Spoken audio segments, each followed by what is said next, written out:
दोस्तों, क्या आपने कभी सोचा है कि एक साधारण अखबार बेचने वाला बच्चा दुनिया का सबसे बड़ा निवेशक कैसे बन गया?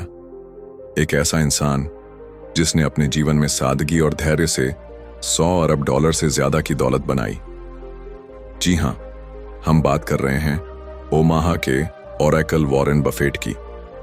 आज की इस कहानी में हम जानेंगे कि बफेट ने कैसे अपने छोटे छोटे फैसलों से इतिहास रचा और कौन सी सीख हम अपनी जिंदगी में अपनाकर अपनी किस्मत बदल सकते हैं।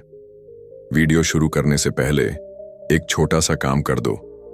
अगर आप भी स्मार्ट मेहनत में विश्वास रखते हैं तो इस वीडियो को लाइक जरूर कर देना, और जब दिल से लगे कि बात सही है तो सब्सक्राइब कर लेना और नीचे कमेंट करके जरूर बताना कि आप कौन से शहर या गांव से देख रहे हो, क्योंकि जब अलग अलग कोणों से लोग जुड़ते हैं तो वह अपनापन और भी खास हो जाता है। तो चलिए शुरू करते हैं वॉरेन बफेट की जबरदस्त सक्सेस स्टोरी। वॉरेन बफेट का जन्म 30 अगस्त 1930 को अमेरिका के नेब्रास्का राज्य के ओमाहा शहर में हुआ था।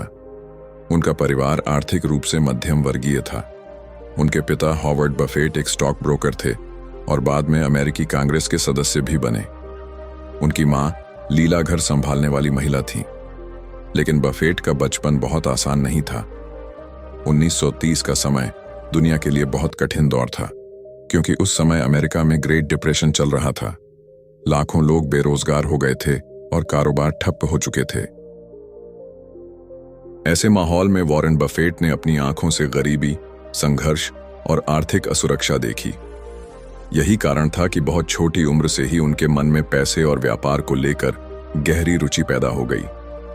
कहते हैं कि बचपन में ही इंसान के असली शौक झलकने लगते हैं। वॉरेन बफेट के साथ भी यही हुआ। वह केवल 6 साल के थे जब उन्होंने अपना पहला बिजनेस आइडिया शुरू किया। उन्होंने कोका कोला की बोतलें और च्यूइंग गम खरीदी और घर घर जाकर बेचने लगे।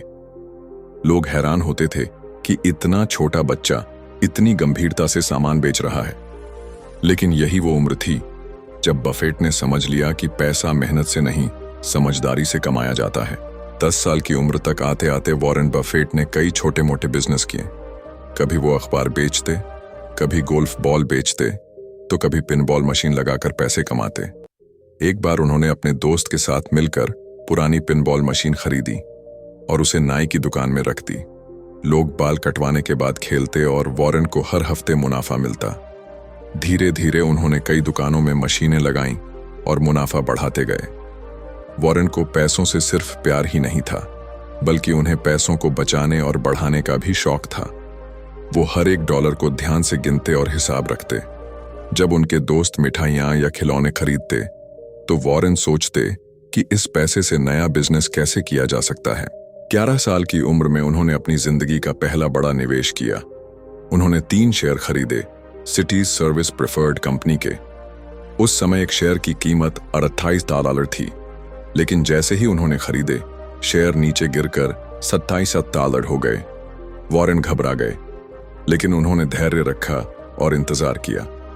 कुछ हफ्तों बाद शेयर $40 पर पहुंचे और उन्होंने बेच दिए। यह उनका पहला निवेश अनुभव था, लेकिन इससे उन्होंने एक बड़ी सीख ली। धैर्य से काम लेना जरूरी है, वरना आप जल्दी मुनाफा तो कमा लेंगे लेकिन बड़े फायदे से चूक जाएंगे।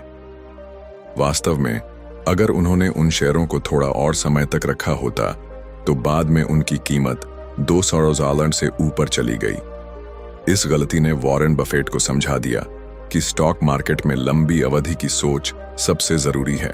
बचपन से ही वॉरेन को पढ़ने का बहुत शौक था। कहा जाता है कि जब वो 10 से 11 साल के थे तब से ही उन्होंने निवेश और बिजनेस से जुड़ी किताबें पढ़ना शुरू कर दिया था। 12 साल की उम्र तक उन्होंने 1000 Ways to Make 1000 नाम की किताब पढ़ डाली। इस किताब ने उनके दिमाग में बिजनेस और निवेश को लेकर गहरी छाप छोड़ी। वो सोचने लगे कि कैसे छोटे छोटे आइडियाज से बड़ा बिजनेस बनाया जा सकता है। धीरे धीरे उन्होंने शेयर मार्केट की किताबें पढ़नी शुरू की। वॉरेन बफेट कहते थे, मैं हर दिन कम से कम 500 पन्ने पढ़ता हूं। ज्ञान ऐसे ही बढ़ता है जैसे ब्याज पर ब्याज। यही उनकी जिंदगी का सबसे बड़ा मंत्र बन गया। Knowledge is compound interest. हालांकि वॉरेन की शुरुआती पढ़ाई ओमाहा में ही हुई, लेकिन उन्हें पारंपरिक पढ़ाई में ज्यादा मजा नहीं आता था। उनका असली ध्यान बिजनेस और पैसों पर था। लेकिन फिर भी उन्होंने अपने पिता की सलाह पर कॉलेज में एडमिशन लिया। वो पहले पेंसिल्वेनिया यूनिवर्सिटी के वॉर्टन स्कूल ऑफ बिजनेस में गए, लेकिन उन्हें वहां मजा नहीं आया। 2 साल बाद उन्होंने यूनिवर्सिटी ऑफ नेब्रास्का में दाखिला लिया और वहां से स्नातक की डिग्री पूरी की। इसके बाद उन्होंने हार्वर्ड बिजनेस स्कूल में एडमिशन लेने की कोशिश की, लेकिन उन्हें वहां से रिजेक्ट कर दिया गया। कई लोग हार मान लेते, लेकिन वॉरेन बफेट ने नहीं मानी। उन्होंने कोलंबिया यूनिवर्सिटी से मास्टर डिग्री की, जहां उनकी मुलाकात हुई उस इंसान से जिसने उनकी पूरी जिंदगी बदल दी, बेंजामिन ग्राहम। दोस्तों, वॉरेन बफेट की जिंदगी का पहला अध्याय हमें यह सिखाता है कि सफलता के बीज बचपन से ही बोए जाते हैं। छोटी उम्र से ही बिजनेस का अभ्यास करना, पैसों को समझना, धैर्य रखना और ज्ञान अर्जित करना, यही वो नींव है जिस पर बफेट ने अपनी सफलता का साम्राज्य खड़ा किया। वॉरेन बफेट का बचपन हमें बताता है कि अगर आपकी सोच अलग है और आप साधारण परिस्थितियों में भी कुछ नया करने की हिम्मत रखते हैं, तो कोई भी आपको महान बनने से रोक नहीं सकता। बेंजामिन ग्राहम को फादर ऑफ वैल्यू इन्वेस्टिंग कहा जाता है। उन्होंने निवेश की दुनिया को यह सिखाया कि स्टॉक सिर्फ एक कागज का टुकड़ा नहीं, बल्कि एक असली बिजनेस का हिस्सा है। उनकी किताबें सिक्योरिटी एनालिसिस 1934 और द इंटेलिजेंट इन्वेस्टर 1949 आज भी निवेश की बाइबल मानी जाती है। बफेट जब कोलंबिया यूनिवर्सिटी पहुंचे तो उनका सपना था कि उन्हें ग्राहम से सीधे सीखने का मौका मिले, और किस्मत से ऐसा हुआ भी। ग्राहम वहां प्रोफेसर थे और बफेट उनके सबसे उत्साही छात्रों में से एक बन गए। बफेट बाद में कहते थे, द इंटेलिजेंट इन्वेस्टर अब तक लिखी गई सबसे बेहतरीन निवेश की किताब है, और अगर दूसरी कोई किताब सबसे महान है तो वो है सिक्योरिटी एनालिसिस। ग्राहम का सिद्धांत बहुत सरल था, हमेशा उस कंपनी में निवेश करो जिसकी वास्तविक कीमत उसके शेयर की कीमत से ज्यादा हो। यानी अगर किसी कंपनी का असली मूल्य 100 रुपये है और उसका शेयर बाजार में 60 रुपये पर मिल रहा है, तो ये एक शानदार निवेश अवसर है। ग्राहम इसे मार्जिन ऑफ सेफ्टी कहते थे। यह सिद्धांत बफेट के मन में गहराई से बैठ गया। उन्होंने समझ लिया कि स्टॉक मार्केट असल में अवसरों का बाजार है। यहाँ लोग भावनाओं में बहकर शेयर खरीदते बेचते हैं, लेकिन समझदार निवेशक वही है जो धैर्य रखे और सही समय पर सही दाम पर खरीदे। कोलंबिया यूनिवर्सिटी में पढ़ाई पूरी करने के बाद वॉरेन बफेट ग्राहम के इतने बड़े प्रशंसक हो गए थे कि उन्होंने ग्राहम की कंपनी ग्रेहम न्यूमन कॉरपोरेशन में नौकरी के लिए आवेदन किया। पहले तो ग्राहम ने मना कर दिया, लेकिन बफेट का जुनून इतना जबरदस्त था कि उन्होंने हार नहीं मानी। आखिरकार 1954 में उन्हें ग्राहम की कंपनी में एनालिस्ट की नौकरी मिल ही गई। यहां बफेट ने अपने जीवन का सबसे कीमती अनुभव हासिल किया। उन्होंने सीखा कि कैसे कंपनी की बैलेंस शीट पढ़ी जाती है, कैसे किसी बिजनेस का असली मूल्य निकाला जाता है और कैसे निवेशक को अपनी भावनाओं पर नियंत्रण रखना चाहिए। ग्राहम का सबसे मशहूर विचार था मिस्टर मार्केट। वो कहते थे कि शेयर बाजार एक ऐसे आदमी की तरह है जो रोज आपके दरवाजे पर आता है और आपको अपनी कीमत बताता है। कभी वो बहुत खुश होता है और किसी शेयर की ऊंची कीमत बताता है, कभी बहुत दुखी होता है और कम कीमत पर शेयर बेचने को तैयार हो जाता है। बुद्धिमान निवेशक वो है जो मिस्टर मार्केट की भावनाओं से प्रभावित न होकर केवल असली मूल्य के आधार पर सौदा करे। बफेट ने इस विचार को अपनी जिंदगी में उतार लिया। यही कारण है कि उन्होंने हमेशा धैर्य और अनुशासन से निवेश किया। हालांकि बफेट ग्राहम को अपना गुरु मानते थे, लेकिन धीरे धीरे उन्होंने अपनी खुद की निवेश शैली विकसित की। ग्राहम कहते थे, सस्ती कंपनियां खरीदो, चाहे वो कितनी भी औसत क्यों ना हो। लेकिन बफेट ने महसूस किया कि सिर्फ सस्ती कंपनी खरीदना काफी नहीं है, कंपनी का बिजनेस भी मजबूत होना चाहिए। बफेट ने कहा, it's far better to buy a wonderful company at a fair price than a fair company at a wonderful price. यानी एक अच्छी और मजबूत कंपनी को सामान्य दाम पर खरीदना कहीं बेहतर है, बजाय एक साधारण कंपनी को बहुत सस्ते दाम पर खरीदने के। 1956 में ग्राहम रिटायर हो गए और ग्रेहम न्यूमन कॉरपोरेशन बंद हो गई। बफेट ने भी नौकरी छोड़ दी और वापस अपने शहर ओमाहा लौट आए। वहां उन्होंने सिर्फ $100 की अपनी बचत और अपने दोस्तों व रिश्तेदारों से जुटाए गए $105,000 से एक छोटी सी कंपनी शुरू की, बफेट पार्टनरशिप लिमिटेड। यही उनकी असली निवेश यात्रा की शुरुआत थी। बफेट ने पार्टनरशिप में निवेशकों से वादा किया कि वो कभी घाटे में उनका पैसा नहीं खोएंगे, खुद अपनी फीस तभी लेंगे जब निवेशकों को मुनाफा होगा। यह ईमानदारी और पारदर्शिता का तरीका निवेशकों को बहुत पसंद आया। धीरे धीरे बफेट की पार्टनरशिप बढ़ती चली गई और वो ओमाहा के सबसे सफल निवेशक बनते गए। बफेट की खासियत थी कि वो छोटी छोटी बातों में बड़ी सीख छुपा लेते थे। उनके पास धैर्य और दूरदृष्टि दोनों थे। उदाहरण के लिए, जब दूसरे लोग शेयर जल्दी बेचकर छोटे मुनाफे से खुश हो जाते, तब बफेट सालों तक शेयर को पकड़े रहते और बड़े मुनाफे का इंतजार करते। उनका मानना था, शेयर मार्केट उन लोगों से पैसा धैर्यवान लोगों को ट्रांसफर करता है जो अधीर होते हैं। दोस्तों, इससे हमें कुछ अमूल्य सबक मिलते हैं। सही गुरु मिलना जीवन की दिशा बदल देता है। वैल्यू इन्वेस्टिंग का सिद्धांत, हमेशा उस चीज को खरीदो जो अपनी असली कीमत से कम पर मिल रही हो। निवेश में भावनाओं की जगह नहीं है। धैर्य और अनुशासन से ही लंबे समय में बड़ी सफलता मिलती है। वॉरेन बफेट की जिंदगी का यह हिस्सा हमें सिखाता है कि अगर आप सीखने के लिए उत्सुक हैं और सही मेंटर पा जाते हैं, तो आपकी जिंदगी का रुख हमेशा के लिए बदल सकता है। 1960 के दशक में बफेट को एक ऐसी कंपनी नजर आई जो बाहर से देखने में तो साधारण लगती थी, लेकिन उसके शेयर बहुत सस्ते थे। कंपनी का नाम था बर्कशायर हैथवे। ये एक पुरानी टेक्सटाइल मिल थी।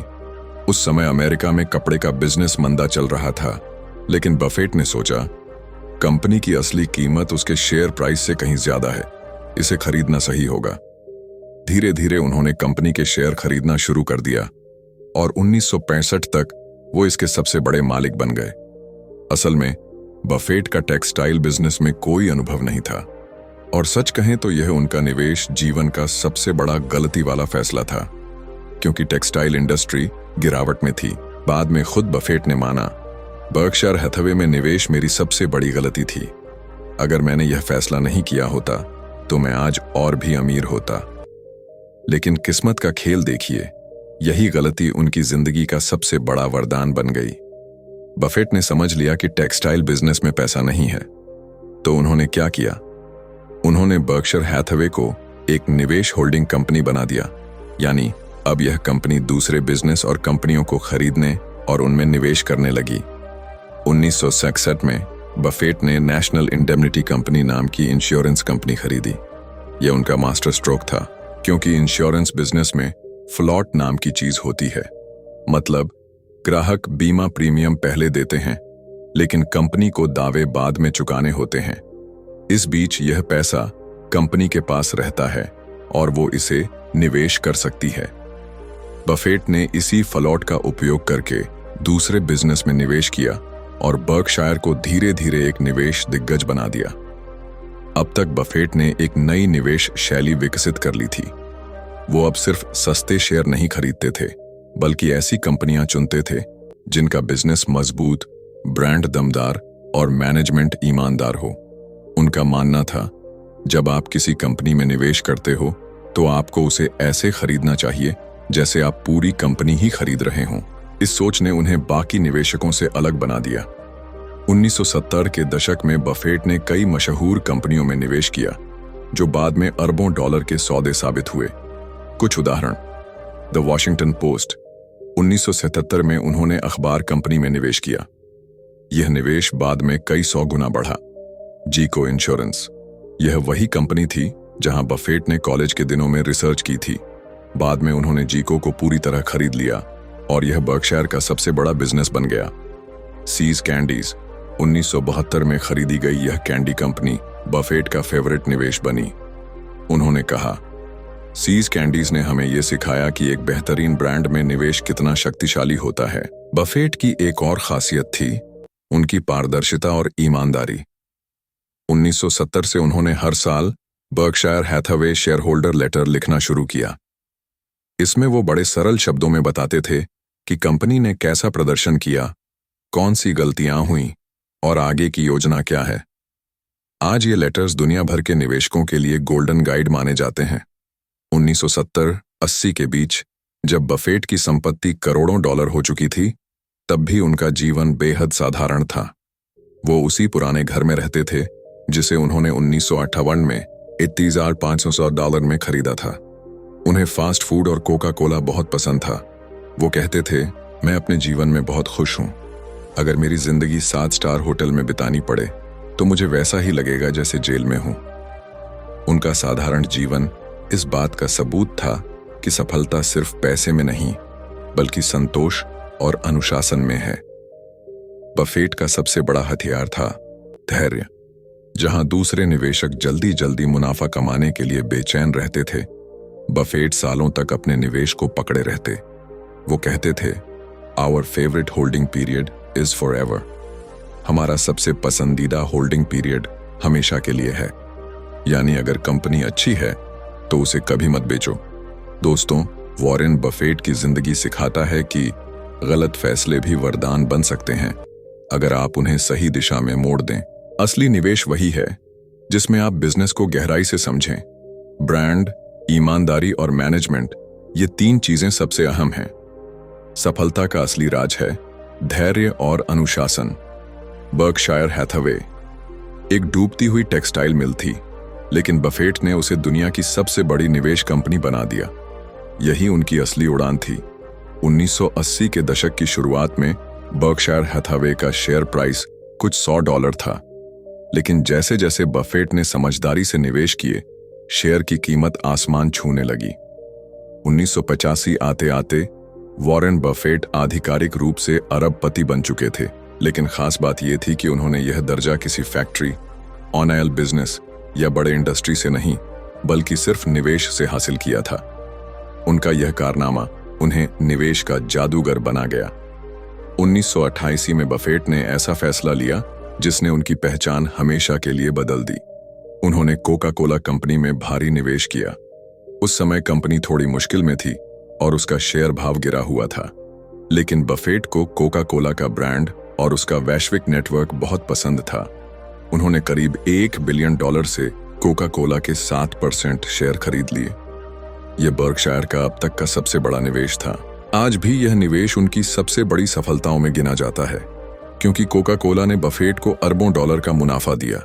1980-90 के दशक में जब भी अमेरिका का शेयर मार्केट गिरता, लोग बफेट की ओर देखते। वो हमेशा शांत रहते और कहते, जब लोग डरते हैं तब खरीदो और जब लोग लालची हों तब बेचो। उनका यह सिद्धांत उन्हें बाकियों से अलग बना देता था। 1990 के दशक में टेक्नोलॉजी स्टॉक्स का बूम आया। हर जगह इंटरनेट कंपनियों की धूम मची थी, लेकिन बफेट ने उनमें निवेश नहीं किया। लोग कहते थे, बफेट पुरानी सोच के हैं, टेक्नोलॉजी समझते नहीं। लेकिन जब 2000 में .com बबल फूटा और हजारों इंटरनेट कंपनियां डूब गईं, तब सबको एहसास हुआ कि बफेट का धैर्य और अनुशासन ही उनकी असली ताकत है। 1980 के दशक से ही बर्कशायर हैथवे की सालाना शेयर होल्डर मीटिंग एक बड़े आयोजन में बदल गई। ओमाहा में होने वाली इस मीटिंग को लोग वुडस्टॉक फॉर कैपिटलिस्ट्स कहने लगे। दुनिया भर से लाखों लोग वहां आते सिर्फ यह सुनने के लिए कि बफेट निवेश और जीवन के बारे में क्या कह रहे हैं। वो मीटिंग में बहुत ही सरल भाषा में बातें करते थे, जैसे अगर आप अमीर बनना चाहते हो तो खर्च करने से पहले बचत करो। अगर आप अपने पैसे को काम पर लगाना सीख जाओ तो आपको जिंदगी भर काम नहीं करना पड़ेगा। लोग घंटों बैठकर उनकी बातों को सुनते और नोट्स बनाते। इस बीच जब उनकी संपत्ति अरबों डॉलर हो चुकी थी, तब भी बफेट की जीवन शैली पहले जैसी ही थी। वो अभी भी उसी ओमाहा वाले घर में रहते थे। उन्हें वही साधारण खाना पसंद था, बर्गर, पिज्जा और कोका कोला। उनकी गाड़ी भी बहुत महंगी नहीं थी। लोग आश्चर्य करते कि दुनिया का चौथा सबसे अमीर आदमी इतनी साधारण जिंदगी कैसे जी सकता है।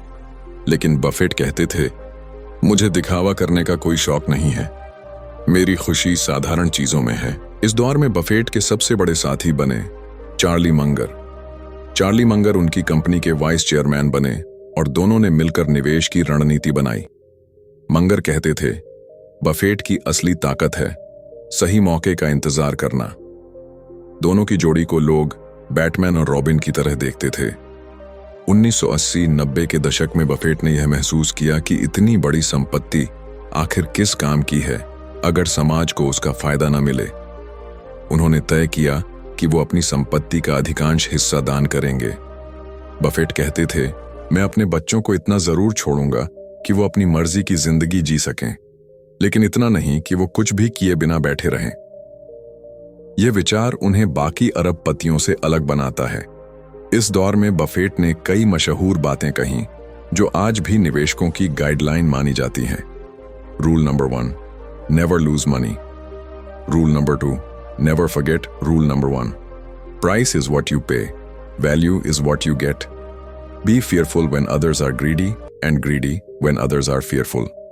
इन 3 सिद्धांतों ने लाखों लोगों की सोच बदल दी। दोस्तों, निवेश सिर्फ दिमाग से नहीं, धैर्य से भी किया जाता है। ब्रांड और मजबूत बिजनेस में निवेश करना सबसे समझदारी है। अमीरी का मतलब दिखावा नहीं, बल्कि संतोष और सादगी है। असली इंसान वही है जो अपनी संपत्ति का उपयोग समाज की भलाई के लिए करे। 1980 से 2000 तक का यह दौर वॉरेन बफेट को सिर्फ एक सफल निवेशक ही नहीं, बल्कि दुनिया का सबसे महान निवेशक बना गया। 2001 में जब अमेरिका पर 9/11 का हमला हुआ तो पूरी दुनिया दहशत में आ गई। शेयर मार्केट गिर गया, कंपनियां बर्बाद हो गईं। लेकिन बफेट ने एक बार फिर धैर्य दिखाया। उन्होंने कहा, अमेरिका का भविष्य उज्जवल है। अगर आप 200 साल पहले अमेरिका में निवेश करते तो आज आप दुनिया के सबसे अमीर होते, और अगर आप अगले 200 साल निवेश करेंगे तो भी यही सच होगा।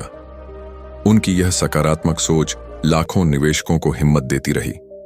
2006 में बफेट ने एक ऐतिहासिक घोषणा की। उन्होंने कहा कि वे अपनी 99% से ज्यादा संपत्ति दान कर देंगे। उन्होंने अपने करीबी दोस्त और माइक्रोसॉफ्ट के संस्थापक बिल गेट्स के साथ मिलकर द गिविंग प्लेज की शुरुआत की।